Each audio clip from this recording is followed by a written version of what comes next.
few verses from Proverbs, and most of the reading is going to come from that book of Samuel, 1 Samuel, chapter 20. But while you're turning there, before I forget, there's a pizza party. Did I forget to say that? There's a pizza party when we're done. So I won't be real long here. There's a choir practice too? Short choir practice. After the pizza party? After we got to have the pizza first. Paula wants that pizza. So while you're turning to 1 Samuel there, there's a couple things. We're going to talk about David. You may have heard of King David, right? This is long before he was king. David, when he fought Goliath, okay, he was actually a teenager. A lot of times we think about him being like a wee little boy, but he was actually probably a later teen. He would have been like a high school senior, you know. And shortly after he had that battle with Goliath, David formed a friendship with another young man, and that's what we're going to talk about here tonight. But and that young man's friend, his name was Jonathan. And a couple things I can say before we get into the story. David and Jonathan were very good at picking their friends, choosing their friends. And let me say this, biblical. You are supposed to choose your friends. They're not just somebody that lands in your lap and they're going to be my best friend.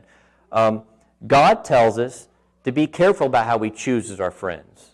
Okay? And why is that? Well, you act a lot like your friends. They sort of rub off on you, right?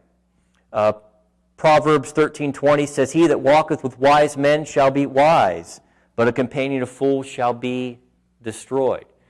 And the Bible tells you even, not that it's just important to have a friend, but it says what can happen if you choose a bad one, okay? I'll paraphrase again from Proverbs. It says that if you pick a friend that's like quick to anger, has a temper, guess what you're going to do? You're going to learn to have a temper too, okay? And you're going to fall into, it uses the word ensnared. You're going to be trapped into those ways. And if you're a young Christian, you don't want to be trapped into worldly ways because that hurts you, it hurts your friends, it hurts your worship with God, hurts your family and your church, right? So picking that friend is a very careful action. David wrote in Psalms, I think it's 119:63, he says, "I am a companion of all them that fear thee, and them that keep thy precepts." He's talking about God. And that word fear doesn't mean, oh, I'm afraid. It means respect. Okay? So David said, I'm going to be the friend of someone that respects God and follows his teachings. Okay? We're lucky. They're all right here. Okay? And those are the kind of people that we should be picking as our friends, whether we be cubbies or whether we be senior adults, if you will. We can still make new friends. We can still cherish our time with existing friends. And the Bible wants us to be picky about it. Proverbs 28:28 says, "The fear of the Lord, the fear of the Lord, that is wisdom, and to shun evil is understanding." Okay? When you have a friendship with someone who's a godly friend, they're good for a couple of things. One is you start mimicking each other, and if you're both godly, even though you're making mistakes, you're starting to work together, right? They can be used for reproof, okay? Or basically, we say judging. Well, you know what? When I mess up, my friend can say, hey, you messed up. When my friend messes up, I can say, well, you messed up, and this is how we're going to work on it together for God, right? And you start to grow together and be stronger in God and better as Christians. Well, this story we're going to cover here with Jonathan and David, I believe, well, first of all, it says that Jonathan feared the Lord. It said that David feared the Lord. And I believe that they had some time to build a friendship and to work with each other and trust each other before we get to this part that we're going to talk about today. The Bible says that Jonathan said to David that you're more precious to me than my own life. Does anybody know does that sound familiar to anyone? That somebody might say, I love you more than I love myself? I think that's in Matthew, isn't it? And Jesus said to love your neighbor as you would love yourself. And that's the model we have to follow for how we act as friends and how friends should act to us if they're going to be true, godly friends. Okay? So, that's plenty of preamble. Let's go ahead and get into the get into the story here. So we're going to be in 1 Samuel chapter 20, and I'm going to move around a little bit here. But basically, David, okay, he was kind of like a young friend to King Saul at first. Okay, he fought Goliath, he slew Goliath.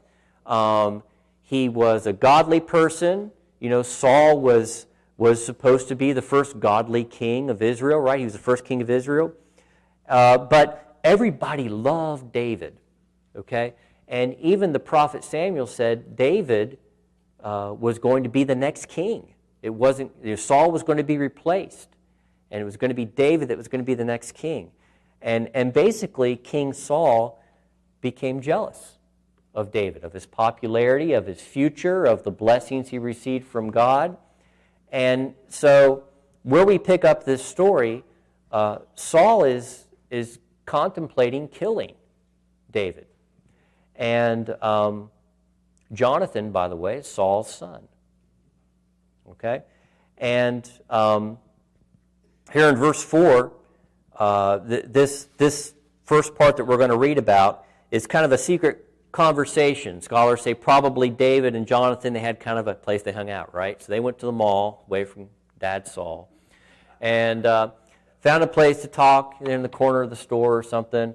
And basically, Jonathan said, I'll do, in verse 4, he says, I'll do whatever your soul desires. Whatever I need to do, I will do to help you out. Because Jonathan suspects that his father is going to try to kill David as well.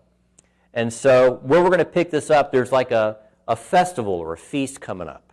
Okay, it's going to be linked with the new moon. And if David doesn't show up at this feast, it's going to be a big deal. But David needs to know, is it safe for me to show up at all? Because the king's going to be there, and this is an opportunity where the king could kill him, right? So what we're actually going to pick up here is in verse 18. So 1 Samuel chapter 20, verse 18. Then Jonathan said to David, tomorrow is the new moon, and thou shalt be missed, because thy seat will be empty.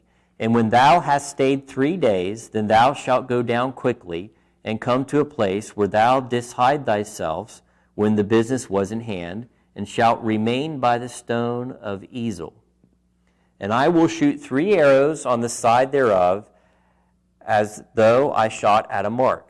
So pause here for a minute. David is going to kind of miss this dinner, and Jonathan's going to go and kind of feel things out and see if it's safe for him to be around Saul or not. And then David's going to hide behind this big rock, if you will. Kind of feels more like a big boulder than a stone.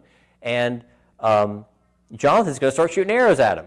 Now, right there is a test of friendship. I don't know that I would go downrange of any of my friends, or my wife for that matter, and just hide behind a stone where he's going to shoot arrows at me. But that's the plan right now. Okay? And in verse 21, and behold, I will send a lad, saying, he's going to send a boy down to go find out the arrows. If I expressly say unto the lad, behold, the arrows are on the side of thee, take them, then come thou, for there is peace to thee, and no hurt, as the Lord liveth. But if I say, thus unto the young man, behold, the arrows are beyond thee, go thy way, for the Lord hath sent thee away. So he's going to shoot these arrows over towards where David's hiding, right?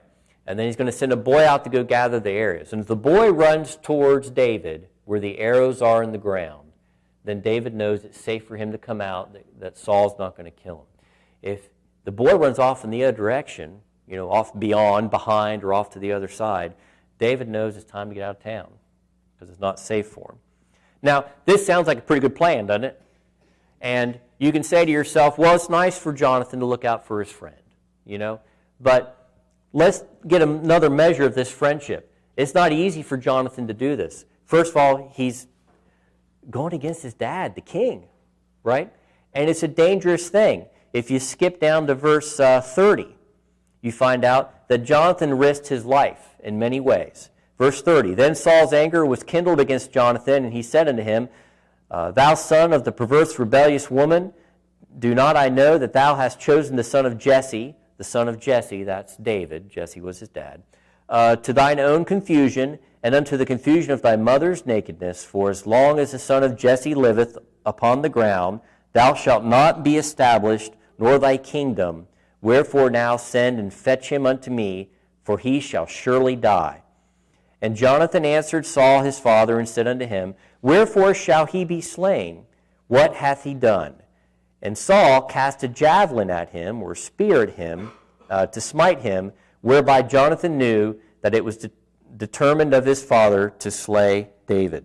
So Saul is angry. He knows Jonathan's on David's side. He said, You're an embarrassment to me and my mother. You're an embarrassment to this family. That's what all that basically is saying. He says, and as long as David's alive, because God has told him he'll be the next king, you don't get your birthright to be king.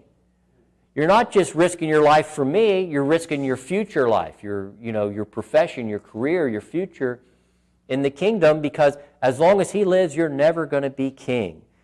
And Saul's going to kill him. And Jonathan says, well, why? He hasn't done anything wrong. And for his argument, he gets a spear thrown at him. King Saul is angry, angry, angry. Jonathan has taken a huge risk in all of this. Well, I guess that would be the next day comes along, and Jonathan goes out for a little archery practice, and he shoots his 3 arrows. And we can skip down to verse 41. 41 and 42 is where we're going to finish up. And as soon as the lad had gone, so he had shot these 3 arrows at the stone, and then in verse 41 it says, And as soon as the lad was gone, David arose out of a place towards the south, and fell on his face to the ground, and bowed himself 3 times, and they kissed one another, and wept one with another, until David exceeded. And Jonathan said to David, Go in peace, forasmuch as we have sworn both of us the name of the Lord, saying, The Lord be between me and thee, and between my seed and thy seed forever. And he arose, departed, and Jonathan went into the city. Jonathan did what he said he was going to do. He followed through for his friend. He shot the arrows. He sent that boy in the wrong direction to get him. David knew it was unsafe. Okay, my study Bible said they probably met somewhere else after that, and they had this conversation. David was going to be the king of Israel. He was going to be the greatest king of Israel, until Jesus showed up. It was from David's line that Jesus was going to be born on his mom's side. It's from David that we get the Psalms. It's from David's heritage that we get books like Proverbs. Okay? This great man of God who went and retrieved the Ark of the Covenant at one point, he bowed down on his knees to his friend 3 times and thanked him. And he loved his friend to the point that they had a hug and a kiss, and it said David cried exceedingly. David outbawled everybody because he realized he had to leave and his friend was going to stay with his dad. And they were separated. And it hurt. But they had that friendship to sustain them in their time of need. And I believe they probably died friends. That wouldn't have left them. They were godly friends to the end. In Proverbs 10, it says, Thine own friend and thy father's friend forsake not, neither go into thy brother's house in the day of calamity. For better is a neighbor that is near to you than a brother far off. Your friends that you pick are important for you. And they're important for you because, I'm still in good contact with a friend that I made in 3rd grade. Okay? And, he's far away now. Okay? But the fact of the matter is, when he still lived fairly close, and his family was in need, I was there for them. And my family was in need. His parents, they still live here in town. They would drive across town to go help out my parents. Right? And the Bible's saying there in Proverbs, to have a really good, godly friend is as valuable as family. In fact, if your brother lives far away and your friend lives next door, much more valuable. It's your extended godly family, and you're best friends with them. And Proverbs, right around there too, I think it's verse 9, it says that a good friend is good for the soul. It says, ointment and perfume rejoice the heart, so doth the sweetness of a man's friend by hearty counsel. Choosing a good friend, being that person's friend, even sometimes when you might not want to, even sometimes when they may not want you to. That's what God wants. It's good for you. It's good for them. During this school year, a lot of you kids and you adults, you've all attended Awana very faithfully. And sometimes you come here with family. Sometimes you come here with friends. Sometimes you come here by yourself. But it's my hope that you're all friends now. It's hard to be friends and family, I know. Right, kids? But it's my hope that you're all friends now. And it's certainly my hope that as you go into the summer, you'll stay in contact with your friends you may have in this church, friends outside of this church. You know, it's not too late to be that shining example. Each and every one of you learned in Awana and through Sunday school and for church what it is to be a godly example and what it is to be true, to not gossip, to be truthful with your friends, to be caring, loving, right? All these things, you can take your friends that may not know anything about God right now, and you can be an example and pull them in. Bring them to Vacation Bible School. That's Father's Day again, right? That Sunday of Father's Day.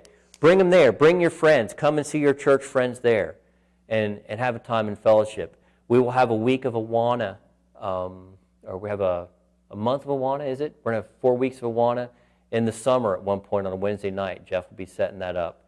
That's an opportunity for you guys to come, bring your friends, make new friends. It's as important for you adults as it is for the kids.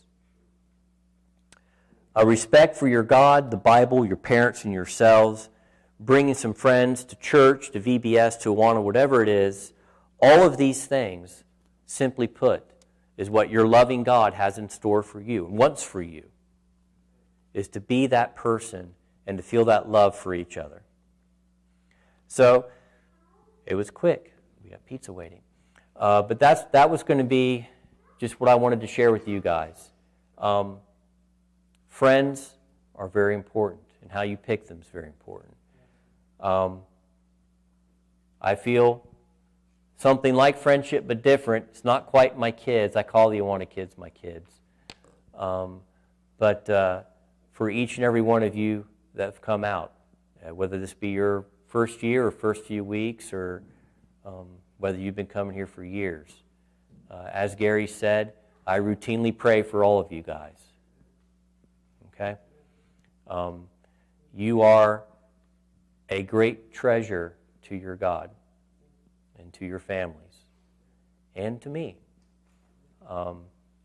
This year, like I said, has been weird for me for Awana because I wasn't really the commander. I was kind of co-commanding, and I was teaching the teens again. And but what has been consistent as I come on a Wednesday night, no matter how bad my Wednesday has been at work during the day, when I come here with you, my Christian friends, I always leave feeling better after Awana than when I showed up.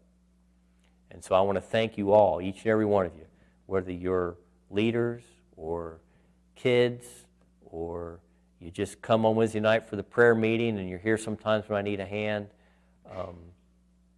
You have a big impact in my life. My life as a Christian has increased tenfold because of the Awana program and being here with all you guys on a routine basis. So let me thank you all for that. Let me thank the church for supporting another year of Awana. This church, if you don't know, has never stopped, never questioned any of the children ministries that we've had. They realize the importance that it is. It was important to Jesus. It's important to us.